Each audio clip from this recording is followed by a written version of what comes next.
Ano, good day sa lahat. Gagawa tayo ngayon ng ito. May makalat yung dahon. Ito, yung ating nagkalat yung dahon. Madre de Cacao. So yan. Bi-blender natin yan. Gagawin nating shampoo. Yun. Alam nyo ba na itong dahon na to ang isa sa mga unang negosyo na sabon ni Rosmar. So yun.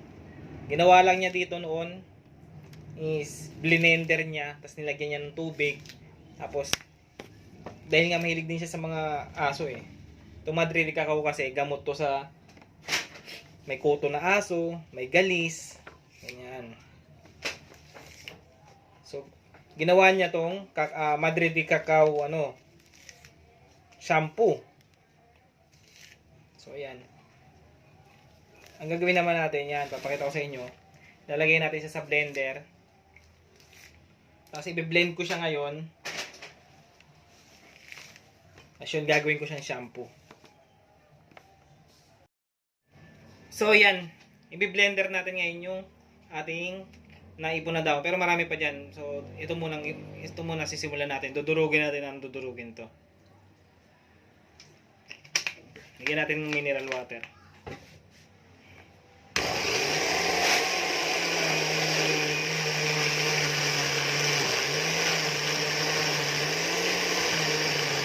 Kasi ito yung halo natin sa gagawin nating shampoo mamaya.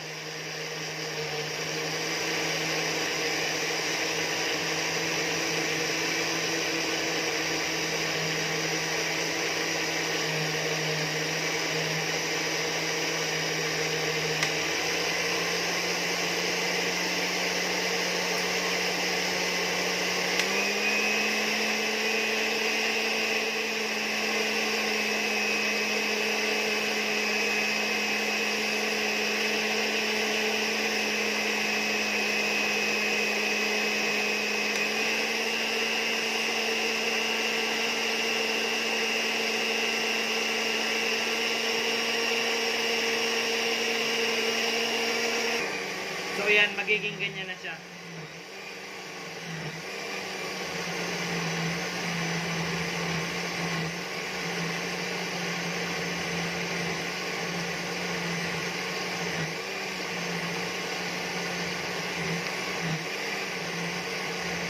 Yun.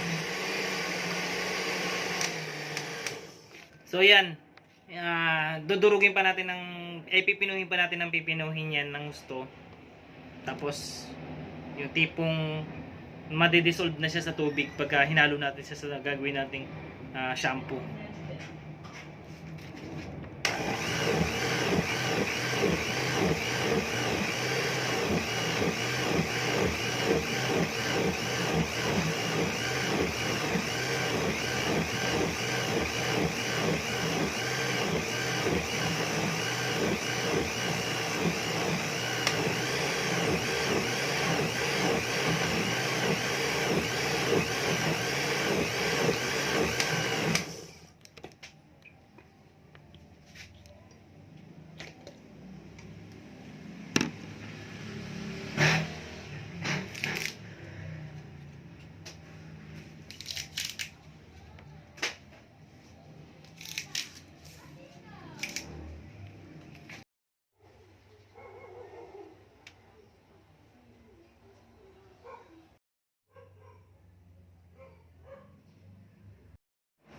So yun, gagawa na tayo ng shampoo ng aso gamit yung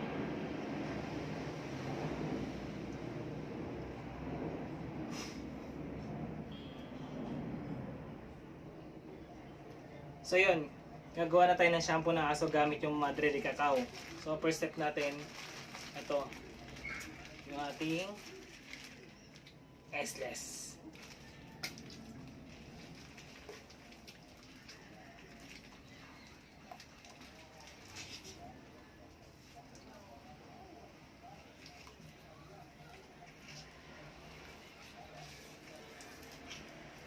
Mabisang scratch natin na.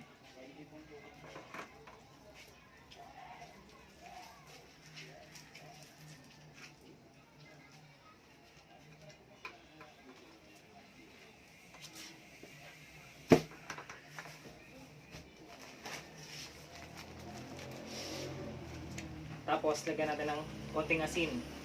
Ito yung pampalapot mamaya. Pero maganda nito. Lalagyan lang natin siya nito para mabilis matunaw yung S-less.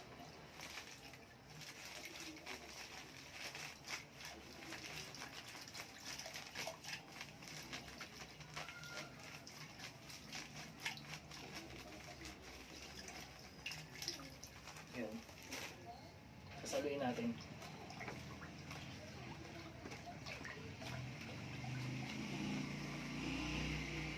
Hanggang sa matunaw na talaga yung S-less. Mag ano siya, yung base natin, yung soap base natin, dilute. Kumalo ng gusto dito sa tubig.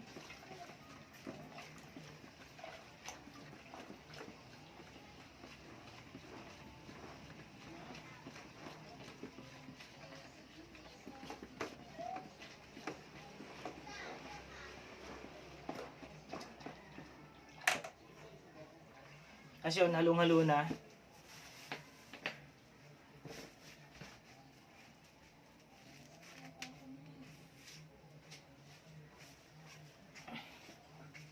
Sunod natin tong bubble enhancer.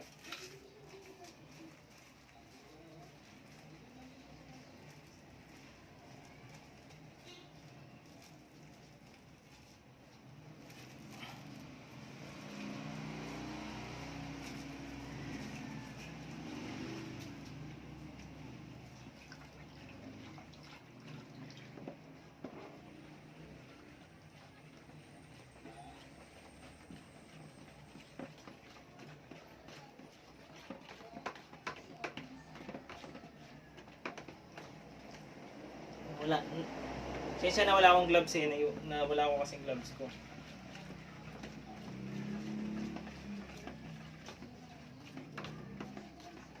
So, yun. Gagamitin ko lang to dun sa aso namin. Then, experiment. Ngayon lang muna to. So, yun. Gagawa ko ng shampoo yung aso namin. So, yan. Nakita nyo naman, tunaw na tunaw yung S-less ay yung bubble enhancer na. So, gagamitan ko ng 5-in-1. Ito yung antibac. Tapos EDTA. Tapos yung antibac, EDTA, at saka yung neutralizer. Ayun. Tsaka stabilizer. 5-in-1 siya.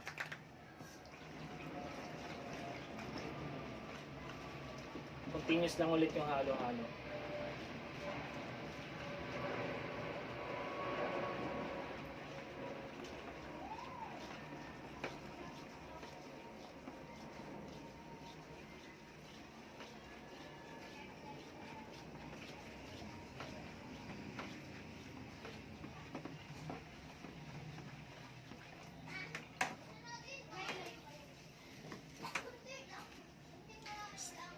Lalagyan natin ng konting degreaser.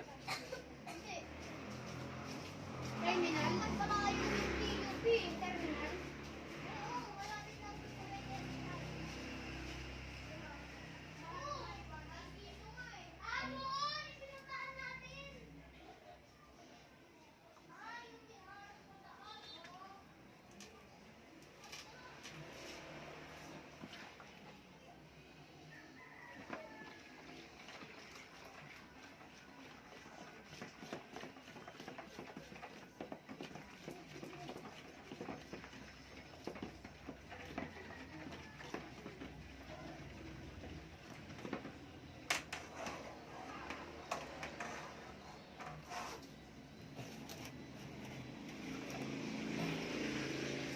Tapos ito yung natin, yung ginamit na, yung kanina, yung blend natin na Madridic cacao, tapos piniga natin siya.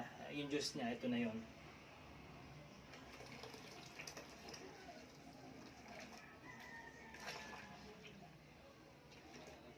Yan.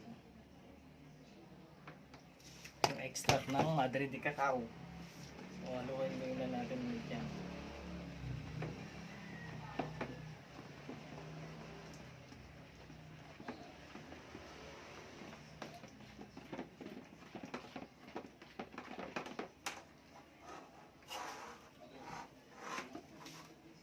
Tapos ito yung ating pangkulay, colorant. Para may kulay yung ating shampoo.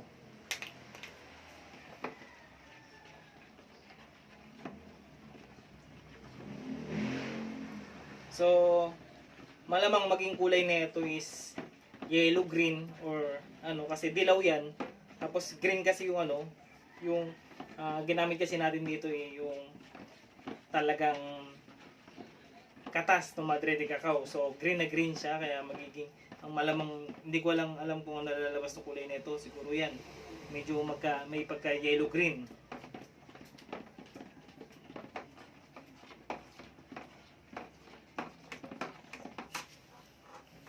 Tapos syempre kailangan natin ng pabango, may medyo scent.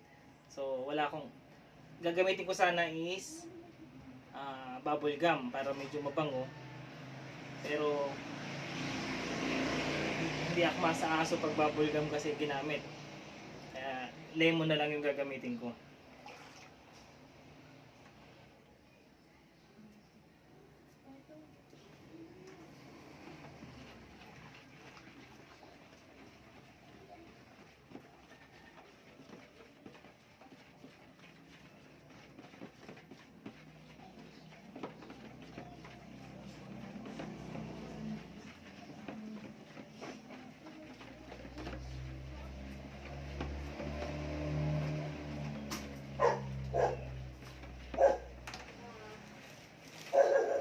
Tapos ito, pampalapot.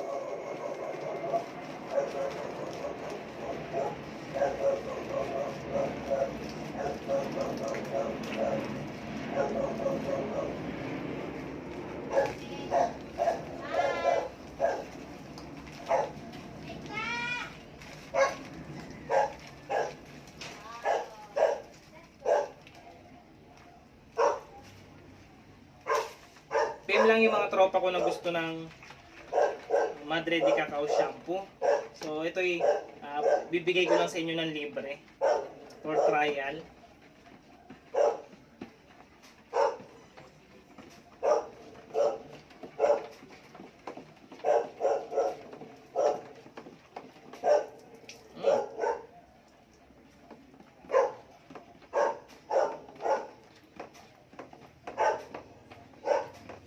So ito na yung ating Madre de Cacao shampoo.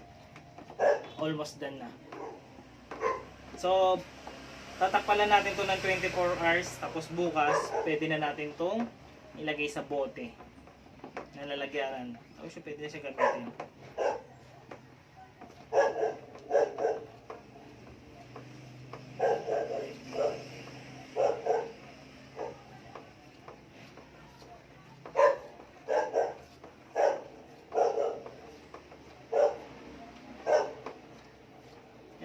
PM nyo lang ako yung may mga dun muna tayo sa mga askal-askal.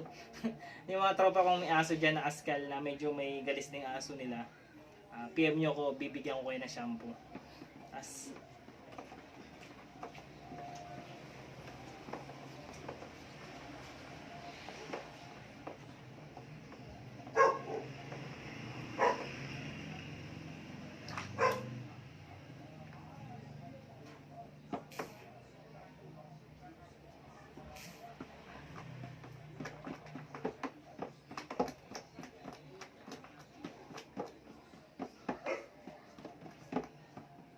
yun. Okay. Ciao.